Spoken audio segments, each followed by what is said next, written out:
I showed up early, parking farther away than necessary just so I could walk off some of the nerves. My hands trembled as I adjusted the cap on my head, straightened the gown I'd picked up 2 days before, and walked into the courtyard of the university. The banner above the stage read, "Class of 2023, swaying gently with the early summer breeze." The laughter of classmates, the scent of fresh-cut grass, the loud voices of proud parents, it all blended into a blur around me. I scanned the crowd, eyes darting for 2 familiar faces.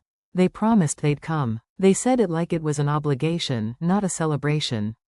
Minutes passed. My stomach churned. It wasn't just today I had fought for, this moment had been years in the making. 2 jobs, night classes, microwaved dinners, and long silences. No congratulations when I got my scholarship. No visits, no, "We're proud of you." Just distance. Always distance. But I showed up. I always did. I was the youngest. Which, in our house, meant forgotten. You learned early how to blend into walls. You celebrated alone. You clapped for yourself. Then I saw them. They stood stiff near the back. My father in his usual faded baseball cap, my mother in the same beige coat she wore to church and arguments. Neither smiled. No wave. My feet stopped moving. They walked toward me, faces drawn tight. Not a word of praise. Not even a nod. My father grunted, "Where's the envelope?" That was it. "No, you look beautiful." "No, you made it." Just business. I played dumb, shrugged. "What envelope?" He didn't answer. My mother stared past me. Not through me, past me. As if I wasn't even there. A classmate leaned in, whispering, "Your folks look tense. You don't know the half of it." I stood in line with the others, the final procession. Names called, one by one. Cheers, applause. Then my name. I stepped forward. And then, I heard it. "Give it back." I stopped. The room didn't. My father's voice cut through the air like a blade. "You stole from us," he shouted. "You think walking across that stage makes it okay?" Laughter died. Heads turned. Phones lifted. My hand froze around the diploma. "You stole from your own family," he shouted again. "We raised a thief." The ceremony halted. Someone gasped. I felt a ripple of murmurs, like a wave breaking over me. I kept standing. I couldn't move. Then her voice joined in. "You took our savings," my mother hissed, stepping beside him. "You think a piece of paper erases what you did?" My lips parted. Nothing came out. "You left us broke," she snapped. "You lied to everyone." I opened my mouth again, dry. "That's not true," I tried. But the sound cracked. Too soft. Too late. A professor came down the aisle, calm but firm. "Ma'am, sir, this isn't the place." "She's a liar," my father yelled. "She always has been." That lie, it's the one they liked best.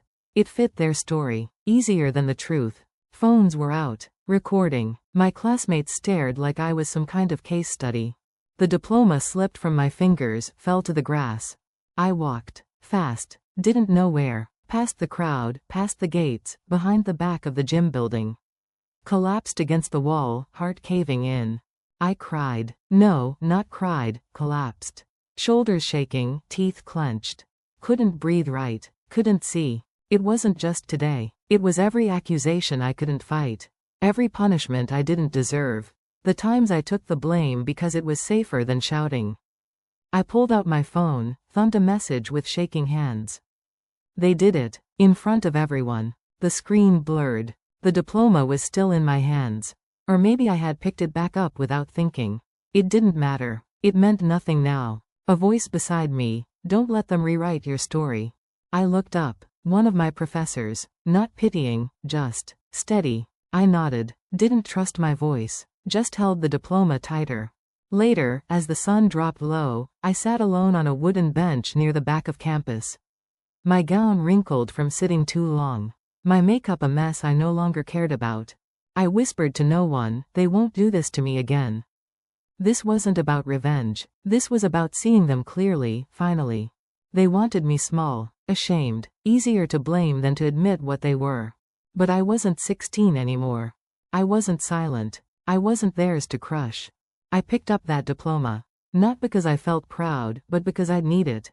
For what came next. I spent the first few days in complete stillness. Not peace, just silence so deep it echoed. I sat in my apartment, curtains drawn, barely moving. The door stayed locked, phone flipped over on the counter, unread messages piling up. My siblings texted, called, even sent a voicemail or two, none of which I opened. I didn't need to hear more fake concern or backhanded advice. Online, the clip had gone viral, at least locally. A few seconds of humiliation, captured forever. Someone had tagged me, others commented. Most of it said things like, if your parents are calling you a thief, maybe you are one, or, there's always more to the story. People love mess, as long as it's not theirs. I rewatched the video once, then again, then again. Every time, I wondered, what if I'd walked the other way that day? What if I hadn't told them about the ceremony at all? A message popped up from a girl I barely knew in undergrad. Sorry that happened to you. But did you really take their money? I stared at the screen. I didn't reply. What do you say when your own family publicly crucifies you, and people ask if maybe they had a point? So I started deleting photos of birthdays they never showed up to, holidays where I smiled through the silence, pictures I used to scroll through when I missed them. One by one, I erased them from my phone. It wasn't much, but it was something. At the office, things weren't better. I work part-time at a legal firm downtown, basic admin, mostly. But that week, I felt every stare. One paralegal leaned into another's ear as I walked by. I heard the word, video. Laughter followed. My supervisor pulled me aside on Friday. Are you all right? She asked, eyes focused somewhere behind me. I'm fine, I answered. She nodded, not believing me, then handed me more files without another word. Even clients took longer to speak to me. They glanced too long, lips twitching like they recognized my face but couldn't place it. I thought about quitting. I wanted to walk out, dignity intact. But dignity doesn't pay rent. My bills don't care who I am online. Then, that evening, I came home to a small bouquet taped to my door. No name, just a note. Heard you had a rough week. Keep going, Mr. Jennings. I sat on the floor, flowers in my lap, and cried without sound. Not because of the flowers, but because they were the first kind gesture I'd received all week. Then came the public fallout. My sister, Isolda, posted something vague but sharp on Facebook. People really shouldn't believe everything they see on the internet, she wrote. Our parents did what they thought was best. Comments flooded in, some agreeing, others piling on. One cousin wrote, we're praying for peace. All families have struggles. Another said, forgiveness has to come from both sides. Not a single message to me. Just noise. Passive, public pity. Like I was the family disappointment turned cautionary tale. I tried to type something, anything. To say, it's not what you think. But my hands froze. What's the point when the lie is cleaner than the truth? I closed the app. Even Ava, my best friend since high school, pulled away. She said, it's just too messy right now. I need space. That hurt more than anything. Mr. Jennings, kind as he'd been, stopped making small talk. He still smiled, still nodded, but it was all polite now. Controlled. Distant. Suddenly, I became that girl. The one with a scandal. The maybe thief. The one everyone whispers about. I stopped going out. Skipped a friend's bridal shower. Ignored lunch invites. Days went by where I didn't speak to a soul.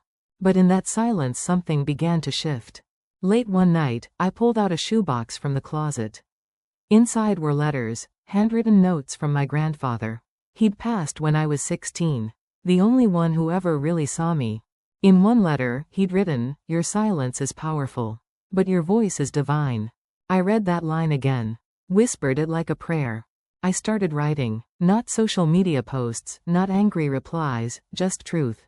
In a journal, I scribbled every memory, every moment of unfairness. Not to prove anything, just to keep myself from forgetting. I stopped avoiding mirrors, looked myself in the eyes. Asked, do you believe them? I didn't. I started recording voice memos. Just talking. To no one in particular. Thoughts that came in the shower. Memories triggered by music. I wasn't planning to share them, but they made me feel whole again.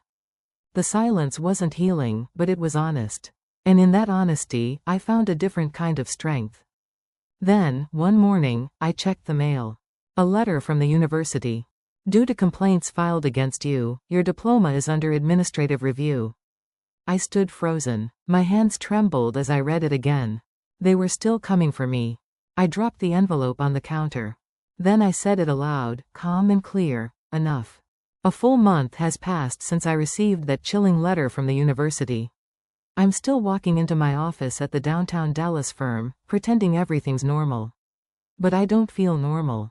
Each time someone glances my way I sense their pity, not empathy, and it nails me in a quiet corner of my mind. My family has gone silent. My phone stays on silent. I haven't called home. It's not peace, it's something worse, they erased me.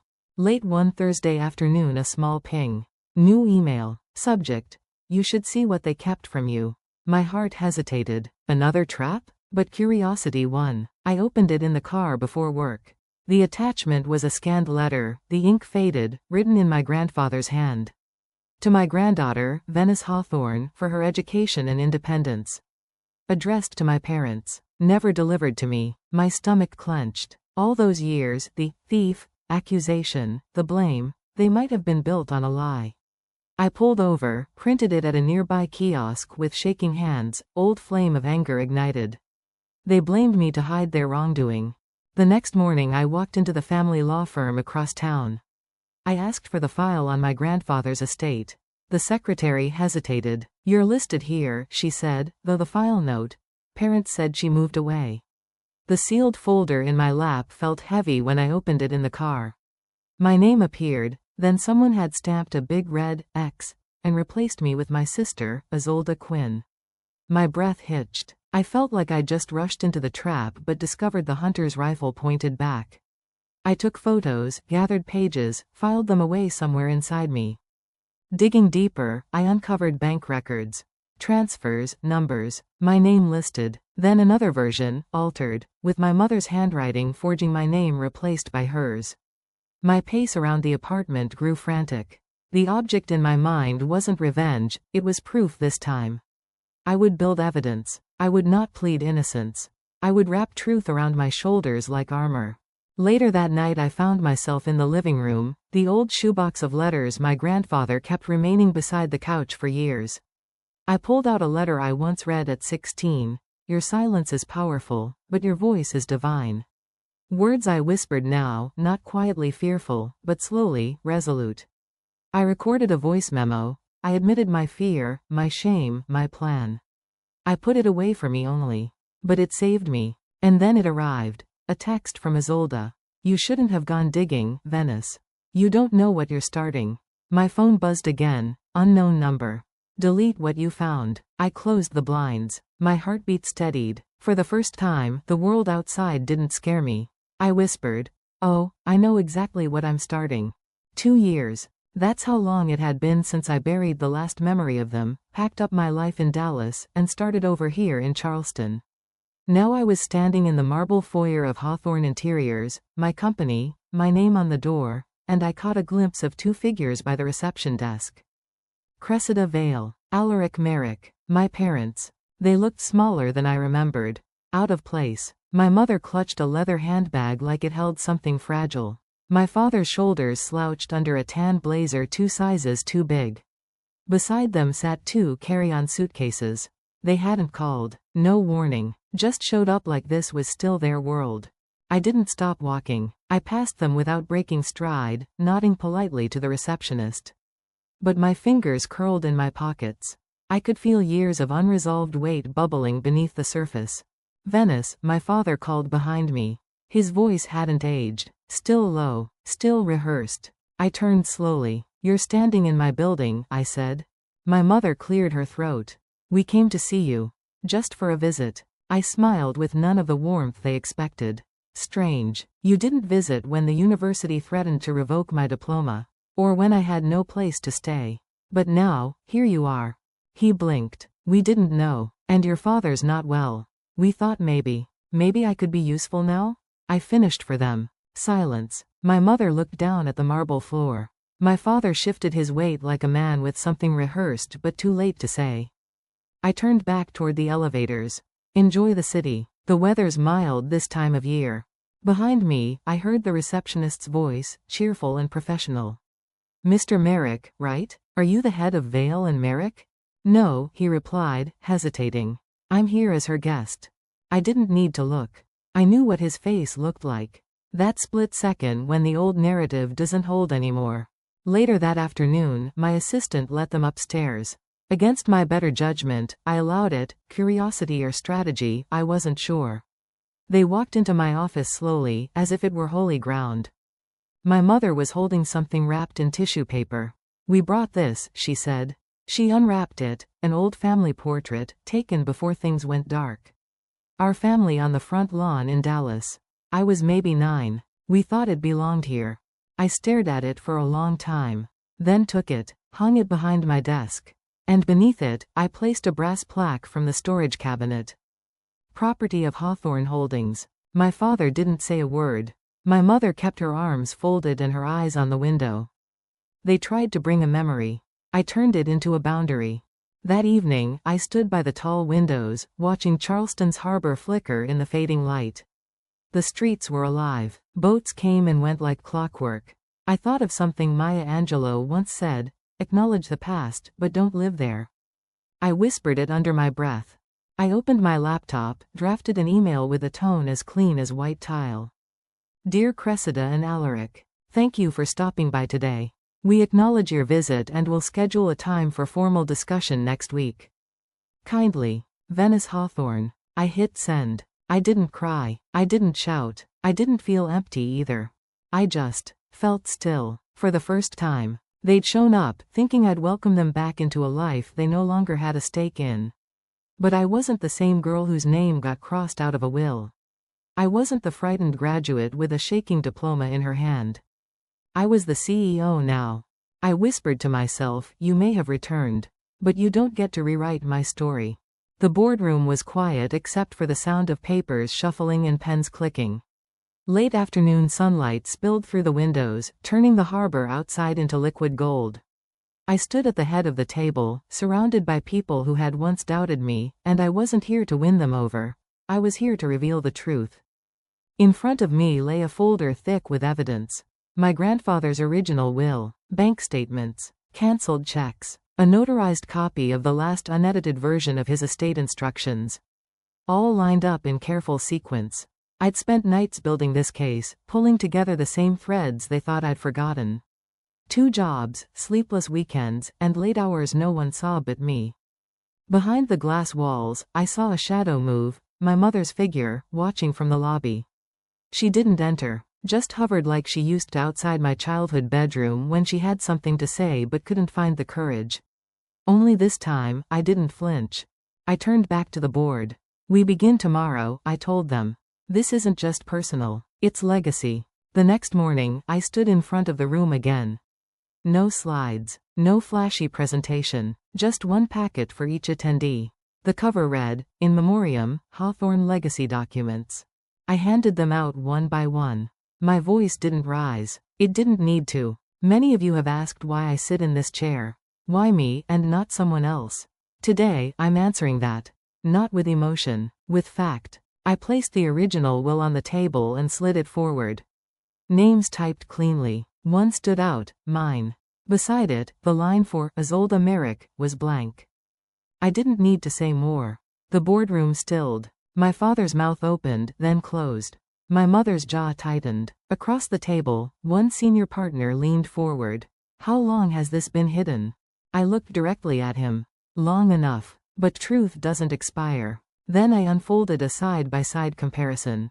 The original will and an amended version, stamped and notarized, conveniently on the same day I was accused of theft. I circled the signature under Isolde's name. Compare the penmanship. Same loops. Same slant. Same tremble. Silence. The kind that cuts deeper than words.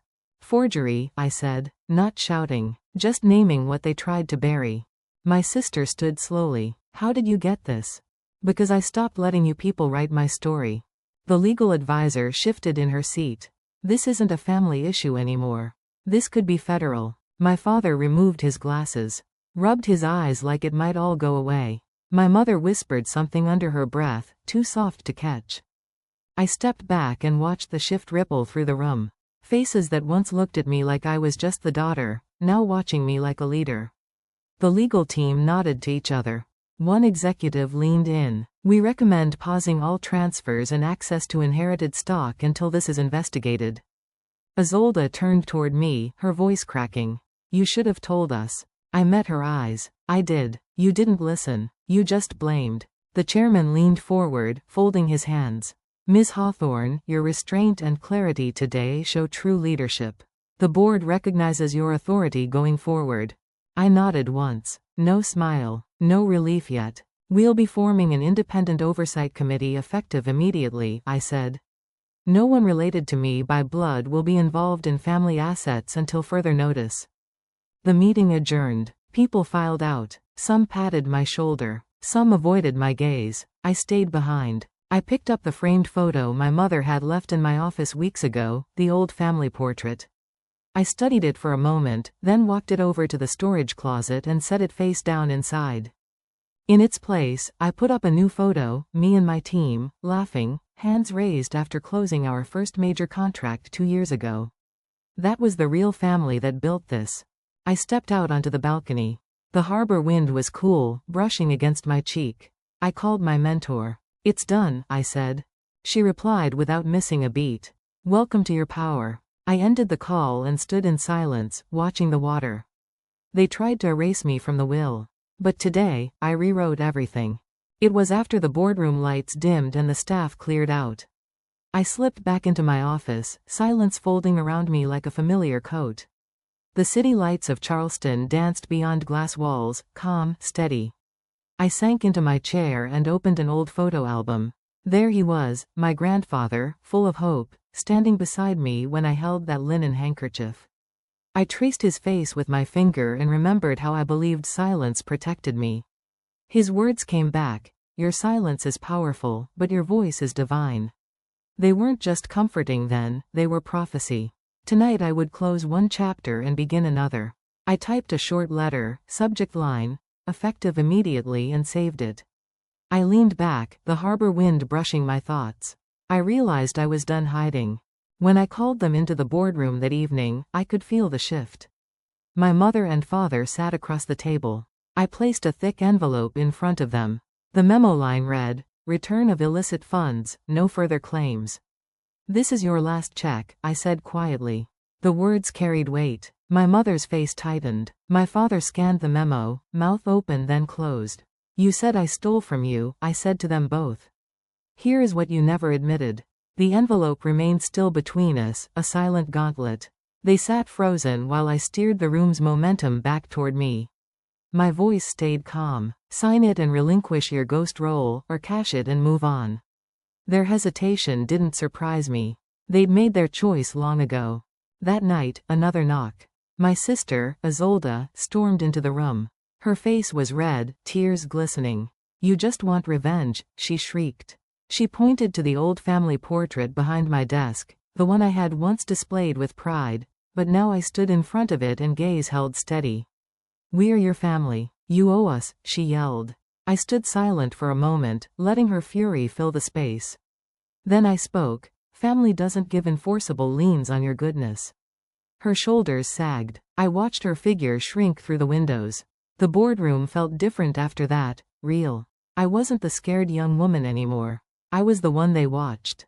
Walking to the harbor terrace, I opened an email. Effectively tomorrow, leadership restructuring will begin. I asked the staff to prepare questions. I didn't shout. I didn't celebrate. The shift was subtle yet definitive. I touched the brass plaque on the wall, Hawthorne Holdings. I thought of Nelson Mandela. Lead from the back, and let others believe they are in front. I realized I had never been powerless, I only believed I was. The night air filled my lungs. I whispered, "Tonight, I rewrite my story." A message buzzed on my phone, unknown number. "This isn't over." I paused. I tucked the handset into my pocket and glanced back at the empty chair where my mother once sat. Silence resonated. I opened a small drawer marked Legacy and placed the linen handkerchief inside. I locked it and pressed my palm against the wood. I own the future now, I said to myself. The energy in the boardroom was palpable. Every senior leader, every key staff member sat in rigid chairs facing the long mahogany table. My parents took the front row, my mother's expression carefully composed, my father swallowed hard before every breath. The projector glowed high above, showing our company crest and the tagline my grandfather chose decades ago, "Built on integrity." I walked in wearing the navy blazer I'd been rising into, steadier than I've ever felt. "Tonight," I said, voice clear, "we speak truth." It was quiet. Too quiet. I held that moment, let it stretch, because what followed needed an audience that couldn't turn away. I addressed the room. This company didn't rise on empty promises. It rose on work, on honesty, on people who kept their word even when it hurt. Somewhere along the way, the story changed, quietly. My gaze shifted to my parents. You appeared when success was established, not to offer support, but to reclaim control. My mother's eyes flickered. My father's fingers gripped the table. The staff shifted uncomfortably. I placed 2 envelopes on the table, heavy with intention. "One contains a check," I said. "The other, a letter. It says, 'I forgive you.' Not for you. For me." I handed one envelope to my father, and one to my mother. They opened them slowly. Someone gasped. My sister tried to speak. "You're destroying us," she shouted, voice echoing in the hush. I didn't flinch. "I'm just letting you go," I replied, calm but unyielding. They left, my father first, then my mother, and finally Isolde, her face a mask of anger, hurt, confusion. The door closed behind them. The audience sat frozen. I stayed standing. In the foyer later, I found Isolde alone. Her eyes were red. "You're cold. You're heartless," she screamed. I met her gaze. "I'm not heartless. I'm healed. You robbed us of our family legacy," she accused. I steadied my voice. "You robbed me of my childhood." She stopped. The words landed. The crowd of employees around us watched in silence. I produced the linen handkerchief, my grandfather's gift years ago. "This was the only proof of love I ever got," I said, placing it in her palm. "You should keep it." I walked away. Quiet, firm, unshaken. Back in my office, the stillness felt intentional. I paced slowly past framed photos of our old home, my diploma, the awards lining the shelf. None of them frightened me anymore. I opened the drawer labeled Legacy. Inside, the handkerchief and a sealed document titled "From Venice Hawthorne," freeing all claims against me. I signed it without hesitation, folded the page, placed it into a box stamped "Archive, close file." I stepped onto the rooftop terrace overlooking the harbor. The air smelled of salt and freedom. I called my mentor. "It's done," I said. Her voice. "Now the world sees the cost of silence." I ended the call and looked out over the water. The city lights flickered. The breeze stirred my thoughts. For years I wondered if I'd be judged or forgotten. Now I felt both, and neither at once. I typed into the company intranet, "Legacy isn't inherited, it's built." Sent. I leaned against the glass rail, arms folded, watching the stars over the harbor. The wound didn't disappear. It didn't shrink. But it no longer defined me. "This is the beginning," I whispered. "The beginning of infinitely more." The morning came without asking. I was already on the rooftop when the sun cracked over Charleston's horizon. The sky stretched open in soft blues and amber.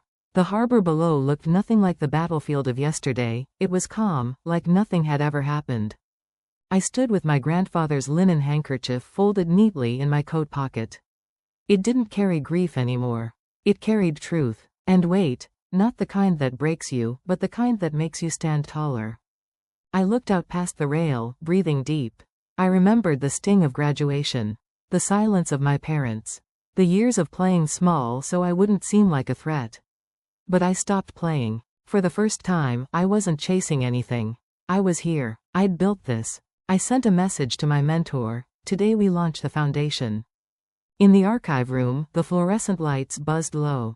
I stood before the sealed box labeled "Legacy, close file." I opened it, reached inside, and pulled out the framed photo from our ribbon cutting. I held it next to the dusty old family portrait I'd removed months ago. One had me framed as an accessory. The other, centered, seen, standing in my own name. I posted the ribbon-cutting photo on the internal system with a line, "Legacy isn't inherited, it's earned." Then I locked away the rest. All the files, accusations, correspondence tied to the chaos before me. I opened the digital archive. My screen flashed. Are you sure you want to close all old case files? Yes, without hesitation. By late morning, the warehouse had been set up for the staff gathering. No suits, no protocol, just folding chairs, string lights, and honest eyes. I walked to the front and took the mic. They tried to erase me, I said. But I saved my voice, for you. Then I called up 2 young recruits, neither came from a polished resume. But I'd watched them, listened. I handed each their scholarship letters. The room applauded, not loud, not showy. But it felt real. A colleague touched my shoulder. You turned pain into purpose, he said quietly. I nodded, didn't trust my voice not to crack.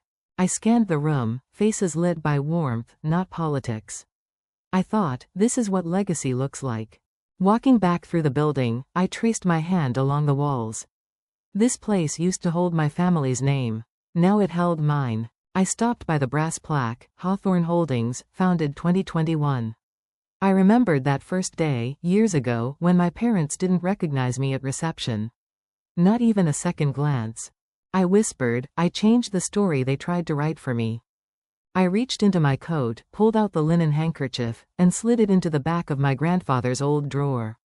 Not out of anger, but because it belonged to the past. I left it there, closed the drawer. Before dusk, I made one last stop, my father's hospital room. He looked older than I remembered. Thinner, still proud in posture, but soft around the eyes. I didn't sit, just stood beside him for a moment. I hope you find peace, I said, low and steady. He didn't speak, just nodded, once, slow. His eyes glassy. No arguments. No justifications. I turned to the window. Charleston's lights shimmered like stars had fallen into the water. I felt something loosen inside, not because I won, but because I didn't have to keep proving myself anymore. Out in the corridor, I checked my phone. A message came in from the 2 scholarship recipients. Thank you, Ms. Hawthorne. I smiled, whispered to no one, welcome to your life.